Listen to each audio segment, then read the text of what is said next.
Iată trofeul, se află în mâinile lui Octavian Belu. A văzut multe trofee, multe medalii la viața lui Octavian Belu, cu siguranță le-a pierdut și numărul. Da, cel mai titrat antrenor din istoria sportului mondial, Octavian Belu, oferă trofeul de campioană echipei cele mai titrate din România. Steaua București, cea mai bună echipă a sezonului 2013-2014 în Liga 1. Steaua își confirmă supremația și în același timp valoarea. Ei sunt cei mai buni. Steaua, așadar, echipa care a pus stăpânire pe coroana de campioană în Liga 1.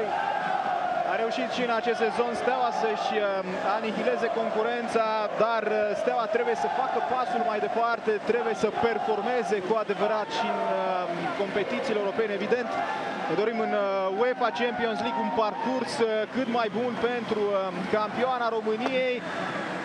Așteptăm să vedem ce transferuri se vor face în această vară în Ghencea, cine va pleca, cine va veni. În acest moment, jucătorii Stelei se îndreaptă spre galerie. Este prezentat trofeul. Iată-l pe Ciprian Tătărușanu.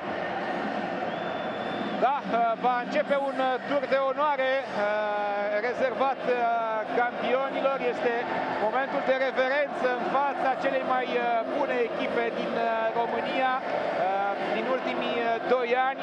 Echipa care a arătat că se poate mai mult și în Europa atunci când crezi cu adevărat în forțele tale, când poți arăta că nimic nu este imposibil și destinul Stelei este unul de învingător, așa cum a arătat în atâtea momente.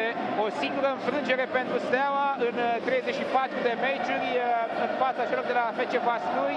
În rest, Steaua a dominat la toate capitolele, cele mai multe goluri marcate, 71, cele mai puține goluri încasate.